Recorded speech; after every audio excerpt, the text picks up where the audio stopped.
Tous ces applaudissements, nous les offrons à toi, notre Dieu, afin de nous donner les apôtres de l'an 2000 et les apôtres aujourd'hui présents.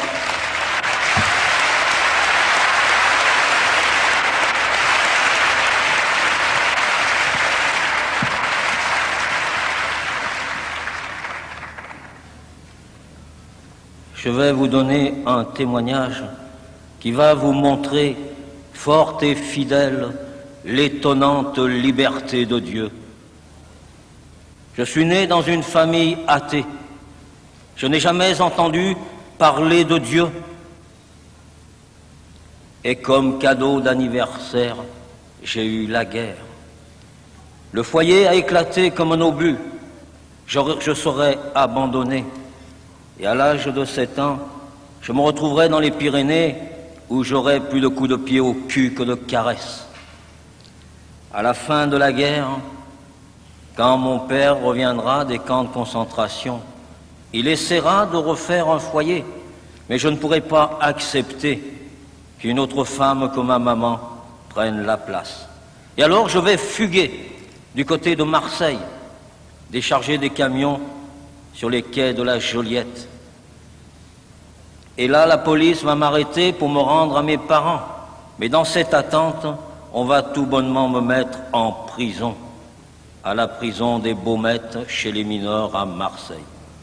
Eh bien, je puis dire que là, j'ai été à bonne école, à l'école du vice. Et quand je serai rendu à mes parents, je vais fuguer, non plus pour aller travailler sur un quai de Joliette, mais pour mettre en pratique ce que j'ai appris dans ce centre de mineurs. Et alors va commencer une vie de délinquant, de petit délinquant.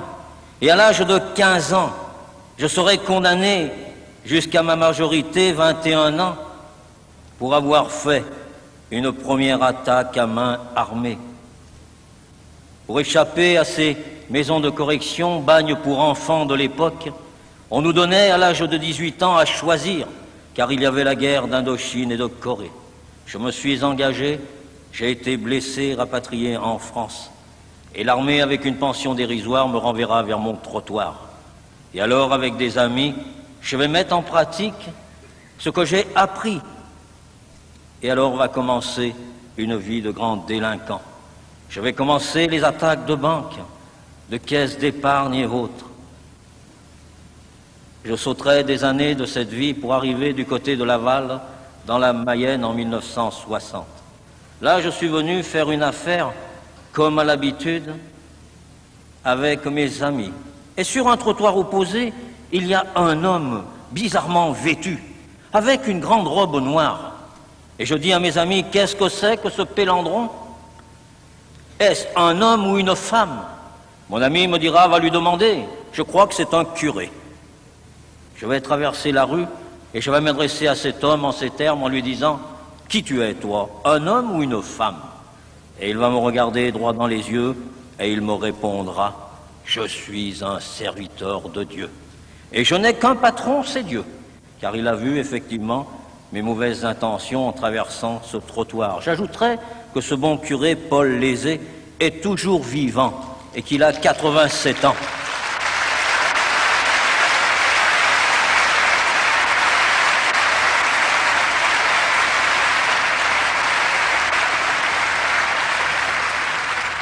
Je le vois souvent et il est toujours à Laval, toujours actif. Eh bien, il va me donner son adresse qui à l'époque était 12 bis rue Solferino et il me dira si un jour tu as du temps, viens me voir. Je viendrai le voir. Entre lui et moi, il va y avoir une longue, je dirais, une amitié. Et il voudra parler aussi un peu de son Dieu, mais je lui dirai toujours, un Dieu qu'on ne voit pas, je ne peux pas y croire. Moi, les banques que j'attaque, je les vois, là au moins j'y crois. Il me donnera de bons conseils que je ne mettrai pas en pratique. Et bien des années après, je serai arrêté. Tout ce qui avait bien marché, ce qui était bien huilé, va se détraquer et je vais être arrêté. Je dirais que je ne suis pas resté longtemps en prison car j'ai beaucoup d'amis à l'extérieur et je vais m'évader une première fois. Muni de faux papiers, de faux passeports, de faux visas, eh bien j'irai rejoindre des amis en Amérique du Sud et mettre sur pied un trafic de drogue. Quand je reviendrai dans les pays d'Europe, le désir me prendra de passer voir des amis en France et je serai arrêté. Et de nouveau, je vais m'évader. Cela va durer 3 fois. Alors l'administration pénitentiaire ou ministère, on va dire, il faut neutraliser ce fauve. Et effectivement, je vais comparaître devant une cour d'assises où je serai condamné à 15 ans de réclusion criminelle. J'ajouterai aussi que je suis passé par devant tous les tribunaux où j'ai commis des méfaits, si bien que la note de prison s'élevait à 120 ans. La chance que j'ai eue, c'est que la peine principale étant une peine de réclusion, une peine inflammante, les autres peines de correctionnel ont été confusionnées et il me resterait désormais 21 ans de prison à faire. J'irai dans les centrales les plus dures, je tenterai encore de m'évader en creusant un tunnel. Et puis alors, dans cette centrale de Clairvaux, eh bien, on va vite me transférer ailleurs. Pourtant, Clairvaux s'était réputé pour les durs et les méchants. Il y avait marqué, d'ailleurs, sur le mur, quand on rentrait, le directeur nous faisait lire, ou lisait aux détenus qui ne savaient pas lire, « Ici, tu rentres comme un lion, t'en sortiras comme un agneau. » Eh bien, quelque temps après, il a été obligé de demander mon transfert, car il a dit « J'ai un loup dans ma bergerie. » Je suis arrivé à Château-Thierry. Château-Thierry, c'est la centrale qui accueille les détenus comme moi, un peu fous, rêvant de liberté et d'évasion. Le directeur, M. Souillet, je cite son nom, car je l'ai vu au mois de mai l'année passée, quand je suis retourné à la centrale de Château-Thierry donner une conférence, et il me l'a permis de donner son nom. Eh bien, ce directeur, quand il va m'accueillir, me dira tout bonnement, « Ici, tu marches ou tu crèves. » Et moi, en guise de réponse, je lui retournerai son bureau sur la tête. On en a parlé, il s'est souvenu, et moi aussi. Eh bien, là, dans cette cellule, je vais y rester de longs mois, de longues années. Mais il y a quelqu'un qui me suit dans cette marche, c'est mon bon curé. Il m'écrit une lettre par mois. Il ne me parle pas beaucoup de Dieu, seulement un mot par lettre, ou 2. André, pense à Dieu. Et il me laisse avec ce point d'interrogation. Sur une autre lettre, il dira, André, Dieu est dans ta cellule. Et sur une autre, Dieu existe. Et tous les mois, il y aura comme ça quelque chose. Il ajoutera même Dieu est bon. Alors là, j'avais bondi en disant, tu sais, si Dieu est bon, comment il se fait-il que je puisse attaquer des banques? Comment se fait-il qu'il y a des gens qui font la guerre? Et comment se fait-il que des gens meurent de faim? Et ce bon curé me répondra tout bonnement, c'est toi, André, le responsable de tout ça. Et j'ai dit, ben c'est bon. Moi, j'attaque des banques et je suis responsable de tout ça. Eh bien, effectivement, il avait bien raison, mon bon curé. J'étais bien responsable de tout ça. Mais non pas seulement, Levet André, mais les hommes du monde entier sont responsables de tout ça. Car il est vrai que Dieu est bon. Dans son infinie bonté, il nous a donné un commandement. Aimez-vous les uns les autres, comme je vous ai aimé.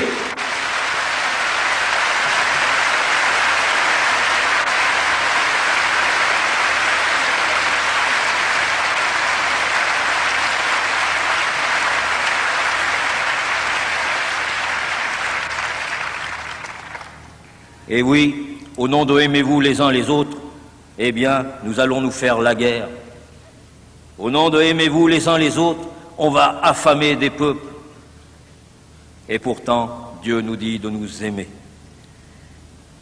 Ce bon curé à qui je disais, ici, je tourne en rond dans cette cellule, je n'ai que 3 livres à lire, il va me dire, je vais t'envoyer un gros bouquin. Ce bouquin, tu pourras le lire tous les jours de ta détention. Tu pourras le lire aussi quand tu seras libre.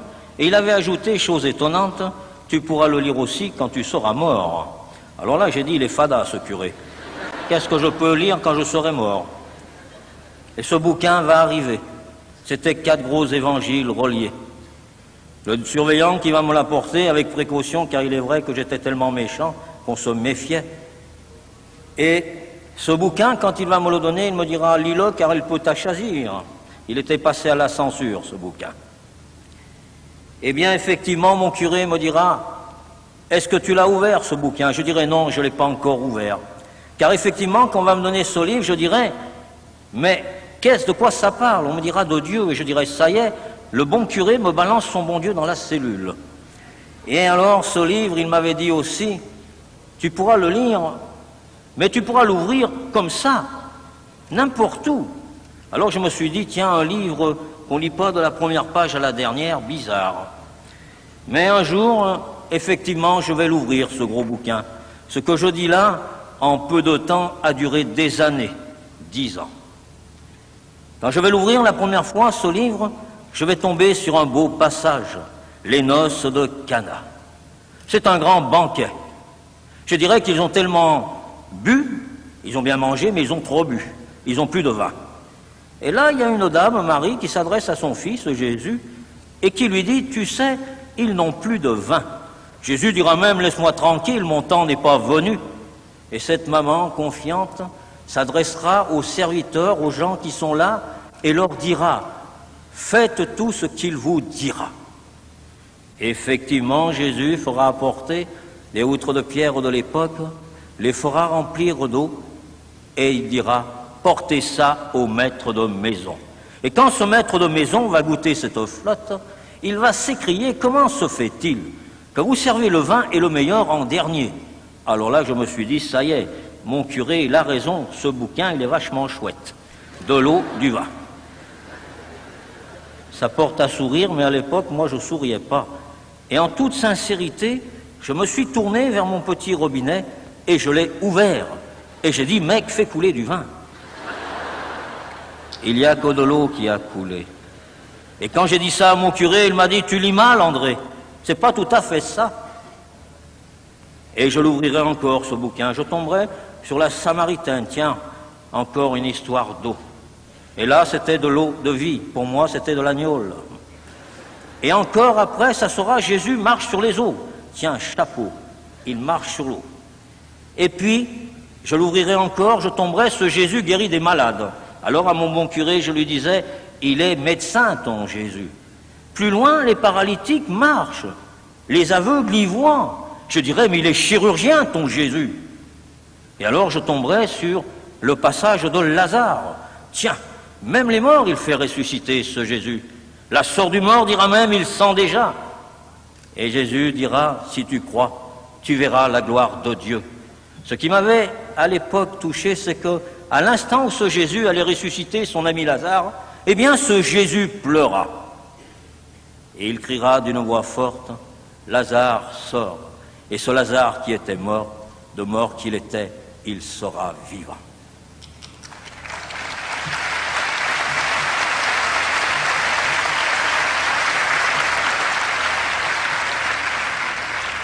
Ce bouquin encore, je vais l'ouvrir une dernière fois avant ma grande rencontre.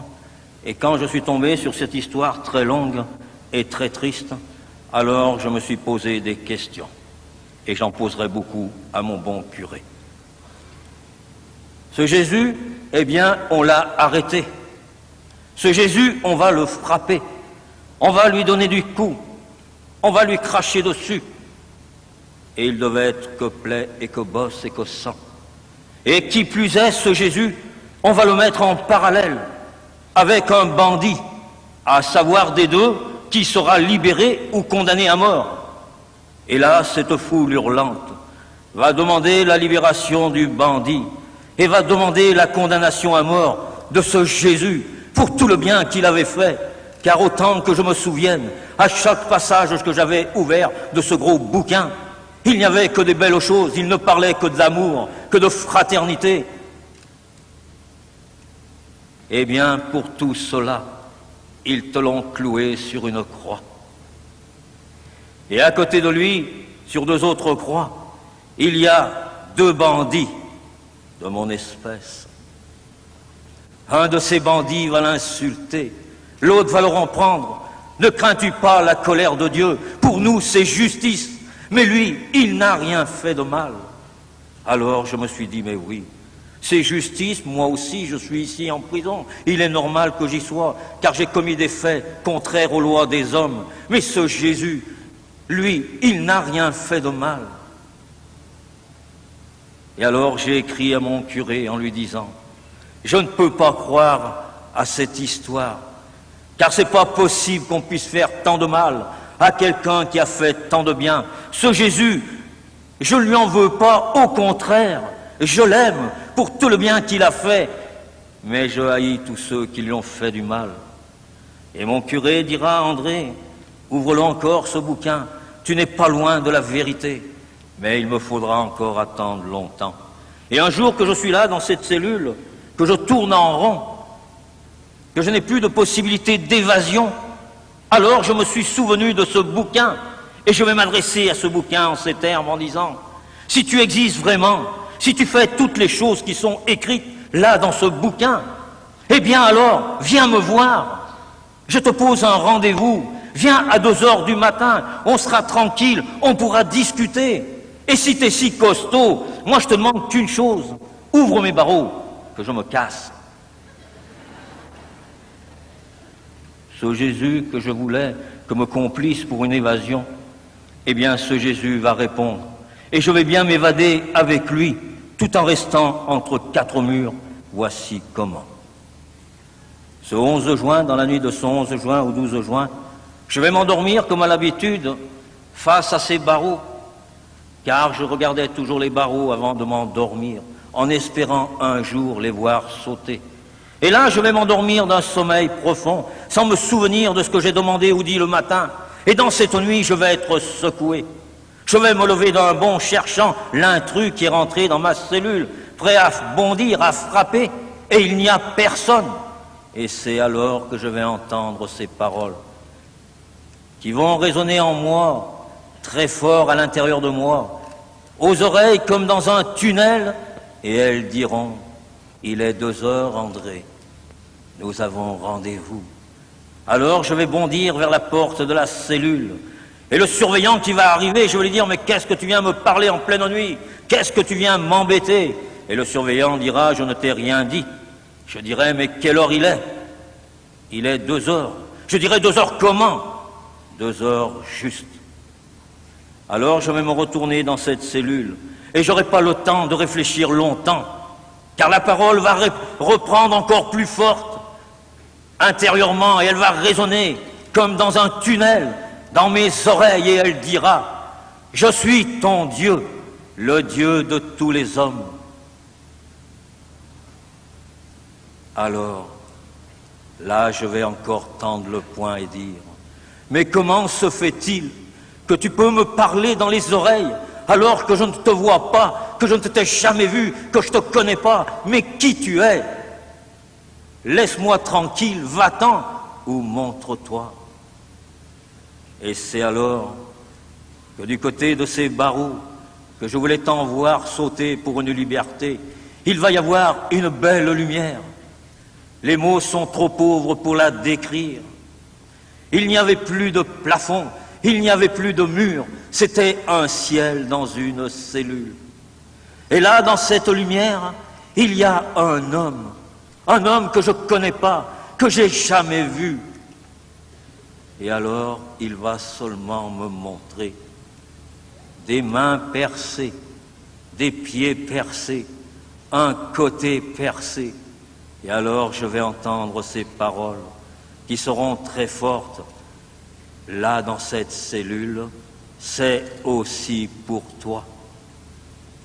Eh bien, c'est seulement à ce moment-là que les écailles de mes yeux, lourdes de 37 années de péché, vont vouloir enfin tomber et que je vais pouvoir voir clair.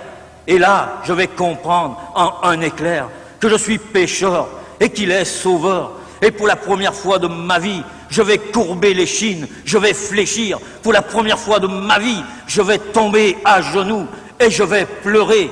Pour la première fois de ma vie, quelqu'un voulait m'aimer.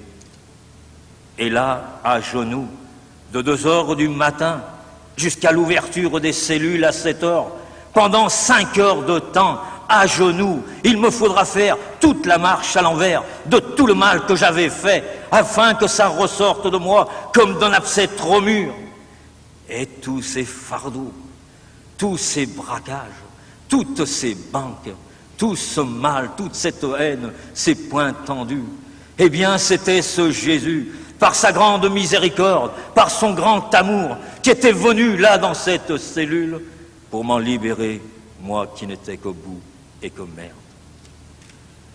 Et là, à genoux, demandant pardon, je me suis tenu devant lui, comme un petit écolier honteux qui ne savait pas sa leçon. Et alors j'ai compris les plaies de ses mains, j'ai compris les plaies de ses pieds, j'ai compris la plaie de son côté. Pendant 37 ans, j'avais été le clou de ses mains. Pendant 37 ans, j'avais été les clous de ses pieds. Pendant 37 ans, tous les jours de ma vie, j'avais pris cette lance pour le percer. Et là, devant lui, tête baissée, j'ai demandé pardon. Les surveillants dans les coursives, monsieur le directeur, vont s'affoler et se dire, ça y est, il fait diversion, il veut s'évader. Eh bien, ils avaient raison, je venais bien de m'évader, je venais bien de faire ma dernière évasion, ma dernière cavale avec Jésus-Christ. Et cette évasion-là, cette cavale, eh bien, c'est la plus belle que j'ai jamais réussi, car cette évasion-là, personne ne pourra l'empêcher, personne ne pourra l'arrêter. C'est une évasion avec Dieu, Jésus-Christ et Marie pour l'éternité.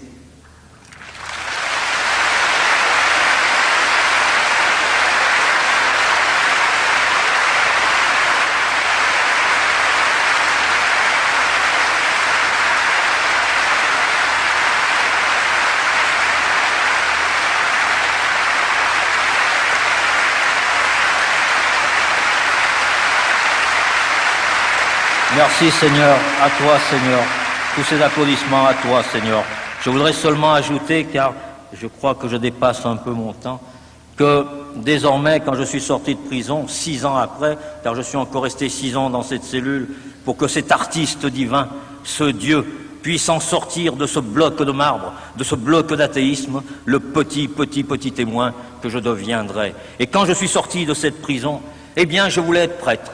Et je ne l'ai pas été. Mais ceux qui m'ont dit que le Seigneur ne m'attendait pas derrière les murs d'un séminaire pendant de longues années avaient raison, car il m'attendait vers le plus pauvre, le plus démuni, le plus petit, car j'étais de la rue, j'étais du Christ pauvre. Et alors j'ai été dans la rue, vers le petit, vers la prostituée, cette femme mal aimée, vers ce clochard, vers ce drogué.